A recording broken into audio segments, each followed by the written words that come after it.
জীবনে আমরা যত ভয়ানক অভিজ্ঞতার মধ্য দিয়ে যাই, তখন আমরা এভাবে প্রশ্ন করি যে আমাকে কেন এই বিপদে ফেলা হলো, কেন আমার সাথে এমন হচ্ছে, আমি কি এমন অন্যায় করেছি, এর থেকে ভালো কি আসবে। আপনাদেরকে বলছি, ওই অভিজ্ঞতাগুলোর প্রত্যেকটাই কোনো না কোনো সহজতা, স্বস্তি বা ভালো সাথে করে নিয়ে আসে, যা আমরা দেখতে পাই না। কিন্তু আল্লাহ বলছেন ওই স্বস্তি সাথেই আছে, তোমাকে এর জন্য অপেক্ষা করতে হবে না। এটা একই সময়ে কষ্টের সাথে সহাবস্থান করে, কষ্টের সঙ্গেই এই স্বস্তির অবস্থান। ইন্না মাআল উসরি ইউসরা। এছাড়াও যখন সাথে শব্দটি ব্যবহার করা হয়, আল্লাহ বলছেন যে স্বস্তিকে কষ্টের সাথে রাখা হয়েছে, স্বস্তিকে কষ্টের সাথে রাখা হয়েছে। যেভাবে তিনি রাতকে দিনের সাথে রেখেছেন, তিনি যেভাবে মেঘমালাকে বৃষ্টির সাথে রেখেছেন, অনেক জিনিস আছে যেগুলো তিনি একত্রে রেখেছেন। এই জীবনে আল্লাহ যা করার সিদ্ধান্ত নিলেন, আমি আর আপনি যদি স্বস্তি পেতে চাই, তিনি ব্যাপারটাকে এমনভাবে ডিজাইন করলেন, কষ্টের মধ্য দিয়ে গেলেই কেবল কষ্টের সাথে স্বস্তি আসবে। এভাবেই তিনি জীবনের সবকিছু ডিজাইন করেছেন।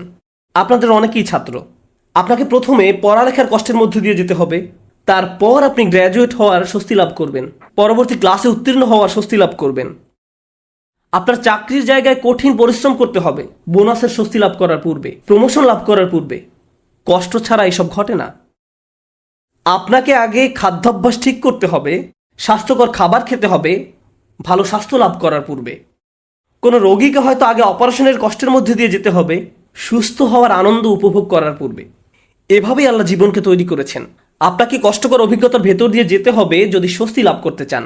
এটাই আল্লাহ ডিজাইন। ব্যাপারটা এমনই। আপনি এ কথা শোনার পর হয়তো ভাবতে পারেন, আমি তো এখন কঠিন সময় আছি, তার মানে সামনে সহজ সময় আসছে, আর এজন্য আমি এখন বিশ্রাম করব আর সহজ সময় আসার অপেক্ষা করব। না, আল্লাহ আমাদেরকে গভীর একটি বিষয় সম্পর্কে জানাচ্ছেন। আপনাকে কঠিন সময়ে কঠোর পরিশ্রম করে যেতে হবে। বসে বসে এমনটি ভাবলে হবে না যে আল্লাহ তো সহজের প্রতিশ্রুতি দিয়েছেন, তাই আমি তার অপেক্ষায় থাকবো আর বসে বসে কাঁদবো। No.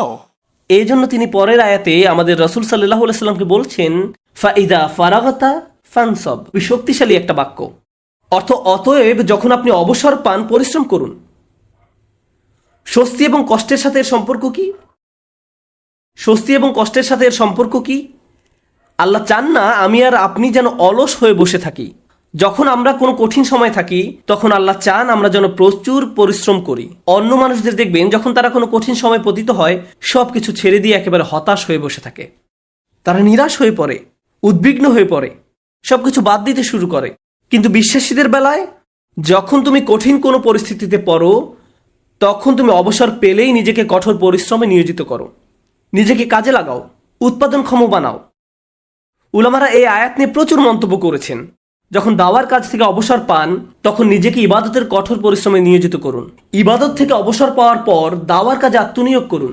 রাসূলুল্লাহ সাল্লাল্লাহু আলাইহি সাল্লামকে বলা হচ্ছে, এক কাজ থেকে অবসর পাওয়ার পরে অন্য কাজে নিজেকে ব্যস্ত রাখুন। আমার আর আপনার জন্য প্রশ্ন হলো, কত সময় আমরা অপচয় করি এমনটা ভেবে যে জীবন কত দুর্বিষহ। অলস হয়ে বসে থাকি, কিছুই করি না, নিজের মনকে নেতিবাচক চিন্তায় ডুবিয়ে রাখি, সম্পূর্ণ অকার্যকর আর অকর্মণ্য হয়ে বসে থাকি। অথচ আল্লাহ বলছেন, তোমার হাতে অনেক বেশি অবসর সময় আছে আর তুমি এই সময়ে কোনো কাজেই লাগাচ্ছ না। যখন আপনি নিজেকে কোনো পরিশ্রমে নিয়োজিত না করেন, তার মানে আপনি কষ্টকে জেতার সুযোগ দিচ্ছেন। আয়াতটা শুরু হয়েছে ফা অক্ষর দিয়ে, ফা আস-সাবাবিয়া, অর্থাৎ অতএব। তুমি যেহেতু স্বস্তি কামনা করো, তাই তোমার নিজেকে পরিশ্রমে নিয়োজিত করতে হবে। এটা শেখার ফলে তোমার উচিত নিজেকে পরিশ্রমে নিয়োজিত করা। তাই আমার আর আপনার উচিত একটি অর্থপূর্ণ এবং প্রোডাক্টিভ জীবনযাপন করা। মাঝে মাঝে জীবনে অতিরিক্ত চাপের কারণে আমরা ভেঙে পড়ি। আমরা সহজেই একেবারে ভেঙে পড়ি, দুঃখ, হতাশায়, উদ্বেগ বা উৎকণ্ঠায়। এরকম হওয়া দোষের কিছু নয়, কিন্তু আমাদেরকে শিখতে হবে কিভাবে আল্লাহর কিতাবের মাধ্যমে এই কষ্টকর অভিজ্ঞতার সময় মানসিক শক্তি অর্জন করব। রাসূলুল্লাহ সাল্লাল্লাহু আলাইহি সাল্লাম যেসব কাজে নিজেকে ব্যস্ত রাখতেন, তা ছিল দুই রকমের। এটা মনে রাখতে চেষ্টা করুন। দুই ধরনের কাজ আছে যা আপনাকে ব্যস্ত রাখতে পারে। আমি আপনাদের জন্য তৃতীয় আরেকটি যুক্ত করব। রাসূলুল্লাহ সাল্লাল্লাহু আলাইহি সাল্লাম হয় এমন কোনো কাজে নিজেকে ব্যস্ত রাখতেন যাতে আল্লাহকে খুশি করত, অথবা তিনি এমন কোনো কাজে ব্যস্ত থাকতেন যা আল্লাহর কোনো সৃষ্টির উপকার করত। তিনি হয় শুধু আল্লাহর জন্য কিছু করতেন, নামাজ পড়া, জিকির করা, এই কাজগুলো ছিল শুধু আল্লাহর জন্য, অথবা তিনি কাউকে সাহায্য করতেন, তিনি কাউকে পথ দেখাতেন, শিক্ষা দিতেন, এমনকি তিনি মানুষকে জীবিকা উপার্জনের জন্য সাহায্য করতেন। এভাবে তিনি অন্য মানুষদের সব ধরনের সাহায্য করতেন। এখন আপনি নিজেকে প্রশ্ন করুন, এই দুই ধরনের কাজের কোনটি আপনি করছেন? আমি কি এমন কিছু করছি যা আল্লাহকে খুশি করছে, বা আমি কি এমন কিছু করছি যা কারো জীবনে স্বস্তি নিয়ে আসছে? মূলত আল্লাহ অন্য একটি সূরায় রাসূলুল্লাহ সাল্লাল্লাহু আলাইহি সাল্লামকে এই কাজগুলো সম্পর্কে বলেছেন, ফাআম্মাল ইয়াতীমা ফালা তাকহার ওয়া আম্মাস সাইলা ফালা তানহার ওয়া আম্মা বিনি'মাতি রাব্বিকা ফাহাদ্দিস। সুতরাং আপনি এতিমদের প্রতি কঠোর হবেন না, আর ভিক্ষুককে আপনি ধমক দিবেন না।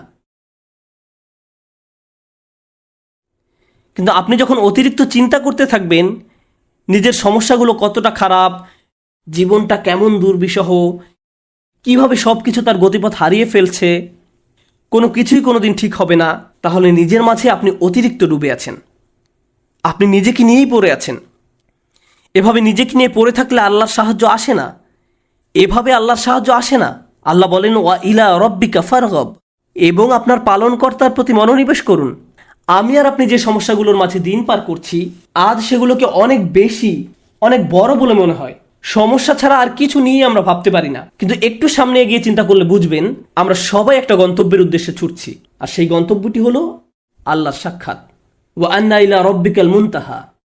যদি এই ব্যাপারটা ভুলে যান যে আপনি একটি রেলগাড়ির ভিতরে আছেন, বুঝতে পারেন বা না পারেন আপনি আল্লাহর দিকে ছুটে চলছেন, আপনি কিন্তু নিশ্চলভাবে দাঁড়ানো অবস্থায় নেই। আপনার সমস্যাটি জীবন থামিয়ে দেয়নি, জীবন এখনো এগিয়ে চলছে। আমার আপনার আল্লাহর সাথে দেখা হবেই। আপনি যখন বুঝবেন আমি যাই করি না কেন এই ভ্রমণ থামানোর কোনো উপায় নেই, তখন আপনার পক্ষে নিজের গন্তব্যের প্রতি মনোনিবেশ করা অনেক সহজ হবে। এই মুহূর্তে আমি যে এলাকা অতিক্রম করছি, যে সমস্যাপূর্ণ এলাকা অতিক্রম করছি, একসময় এটা পার হয়ে যাবে, কারণ এটা আমার গন্তব্য নয়। আমার গন্তব্য হলো আল্লাহ আজ্জা ওয়া জাল্লা। এভাবে নিজের মাথায় একটা চিত্র তৈরি করুন। মনে করুন একটি পথ দিয়ে কোথাও যাচ্ছেন, আর পথিমধ্যে কোনো জায়গায় প্রচন্ড দুর্গন্ধ নাকে এসে লাগলো। যদি চলতে থাকেন গন্ধটা একসময় চলে যাবে, এটা সব সময় আপনার সাথে থাকবে না। চলতে থাকলে একসময় ভালো একটা জায়গায় এসে উপনীত হবেন। আপনাকে হয়তো ভয়ঙ্কর কোনো অঞ্চলও অতিক্রম করতে হতে পারে, আপনি চলতে থাকলে ওই অঞ্চলও পার হয়ে যাবেন। জীবনটা এমনই, আমাদেরকেও এভাবে জীবনের সমস্যাগুলো অতিক্রম করে যেতে হবে। আর আল্লাহ আজ্জা ওয়া জাল্লা বলছেন, আপনার আমার জীবনের প্রতিটি ভ্রমণেরই একটি উদ্দেশ্য আছে। আমাদের নিজেদের শুধু একটি প্রশ্ন করতে হবে, আমরা কি পরিশ্রম করছি? দিন শেষে আমরা কি করছি? তৃতীয় যে ব্যাপারটি নিয়ে আজ কথা বলবো, আগে আমি বলেছিলাম মহানবী সাল্লাল্লাহু আলাইহি সাল্লাম হয় আল্লাহর সন্তুষ্টির জন্য কিছু করতেন, নতুবা তার সৃষ্টির উপকারার্থে কিছু করতেন। আর আমাদের বেলায় দিনের অধিকাংশ সময় আমরা আত্মসেবায় ব্যয় করি। অবশ্যই আমাদের বিভিন্ন জিনিসের প্রয়োজন রয়েছে, আমাদের খাবারের দরকার, পোশাক পরিচ্ছদ প্রয়োজন, চাকরি বাকরি করতে হবে, কিন্তু অবসর সময় আমি কি করি? আয়াতটি কিন্তু আপনার দিনের 24 ঘন্টা সময় নিয়ে কথা বলছে না, আয়াতটি আপনার ফ্রি সময় নিয়ে কথা বলছে। আচ্ছা ঠিক আছে, আপনার এক্ষেত্রে কিছুই করার নেই, আপনাকে ভোর 5টায় ঘুম থেকে উঠতে হয়, 6টার মধ্যে অফিসে পৌঁছতে হয়, এবং সন্ধ্যা 6টা পর্যন্ত অফিস করতে হয়, 7:30 পর্যন্ত ট্রাফিক জ্যামে আটকা থাকতে হয়। ঠিক আছে, কোনো সমস্যা নেই, আপনার কোনো অবসর নেই। কিন্তু যখন অবসর পান তখন কি করে সময় পার করেন? যখন ফ্রি থাকেন সে সময় কি করেন? আল্লাহ আপনার জীবনে সহজ সময় আনবেন কিনা তা নির্ভর করে আপনার অবসর সময় আপনি কি করেন তার উপরে। অবসর সময়ের কর্মকাণ্ড তা নির্ধারণ করবে। আপনি নিজের প্রতি সৎ থেকে আমাদেরকে প্রশ্ন করতে হবে, অবসর পেলে আমরা কি করি? আর আমাদের ছেলে মেয়েদের কিভাবে অবসর কাটাতে শেখাই? যখনই তারা একটু ফ্রি সময় পায় ভিডিও গেম খেলা শুরু করে, যখনই তারা একটু ফ্রি সময় পায় টিভি ছেড়ে দেয়। আমরা উপকারী কিছু করছি না, আমরা প্রোডাক্টিভ কিছু করছি না। একটু সময় পেলে আমরা স্বার্থপর বিনোদনে ব্যস্ত হয়ে পড়ি, স্বার্থপর ভোগবিলাসে যুক্ত হয়ে পড়ি। মাথার মধ্যে শুধু এই চিন্তাগুলো ঘুরপাক খেতে থাকে, দুপুরে কি খাবো, রাতে কি খাবো, কোন সিনেমাটা দেখবো, কিছু দেখতে চাও, কিছু খেলতে চাও। দিন রাত সারাক্ষণ শুধু বিনোদন, ভোগবিলাস আর অর্থহীন রঙ্গরসে ডুবে থাকা। আমাদের জীবন এমনই হয়ে গিয়েছে। কিভাবে এটা ফানসাব? এটা ফানসাব নয়, আল্লাহর এই নির্দেশে ফাইজা ফারাগতা ফানসাব। কোনো ব্যক্তি যদি এভাবে আমোদ প্রমোদের মাঝে নিজেকে হারিয়ে ফেলে তখন কি হবে জানেন? এগুলো তার জীবনকে আরো কঠিন করে তুলবে। আমি বলছি না আপনি কোনো কিছু খেলতে পারবেন না বা কোনো ধরনের বিনোদন করতে পারবেন না। আমি জানি এটা গ্রীষ্মের সময়, স্কুল ছুটির কারণে বাচ্চারা এখন খেলাধুলা করতে চায়, এটা ঠিক আছে, কিন্তু তাদেরকে একই সাথে শেখাতে হবে কিভাবে সময়ের উত্তম ব্যবহার করতে হয়। তারা এটা শিখতে পারবে না যদি তারা আপনার কাছ থেকে না শেখে। আমরা যদি অবসর সময় পেলেই অপচয় করা শুরু করি, অর্থহীন কাজে নষ্ট করে ফেলি, উপকারী কোনো কাজে সময় ব্যয় না করি, তাহলে তারাও এই অভ্যাস আমাদের কাছ থেকে আয়ত্ত করবে। আমরা দৃষ্টান্ত রেখে যাচ্ছি, আমরা আমাদের আচার আচরণকে তাদের জন্য অনুকরণীয় হিসেবে উপস্থাপন করছি।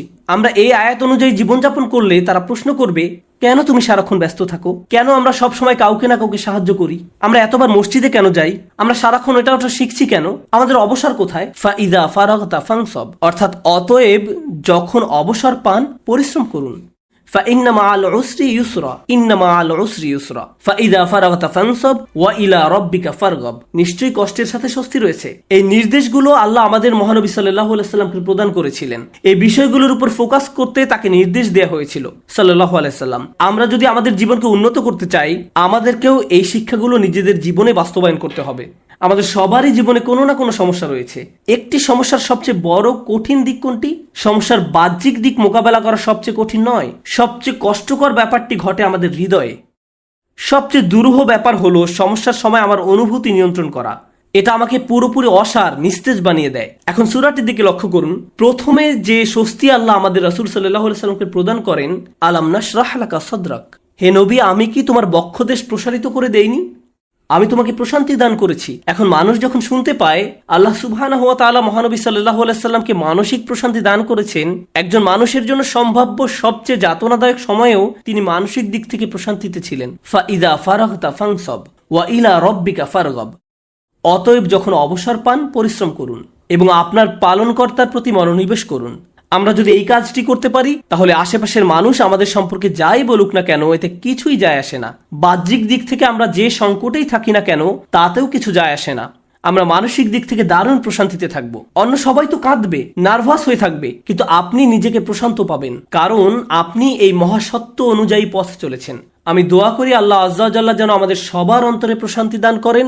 আল্লাহ আজ্জা ওয়া জাল্লা আমাদেরকে ওই সমস্ত মানুষদের অন্তর্ভুক্ত করুন আল্লাহর করুণায় যাদের হৃদয় উন্মুক্ত হয়ে পড়েছে এবং বক্ষ প্রসারিত হয়েছে। আমি দোয়া করি আল্লাহ আমাদের দৃঢ় মনোবলওয়ালা মানুষদের অন্তর্ভুক্ত করুন, যেন আমরা আমাদের সময়ের সর্বোত্তম ব্যবহার করতে পারি এবং এর ফলে আল্লাহ আজ্জা ওয়া জাল্লা আমাদের জীবনের কষ্টের চেয়েও বহুগুণ বড় স্বস্তি নিয়ে আসেন।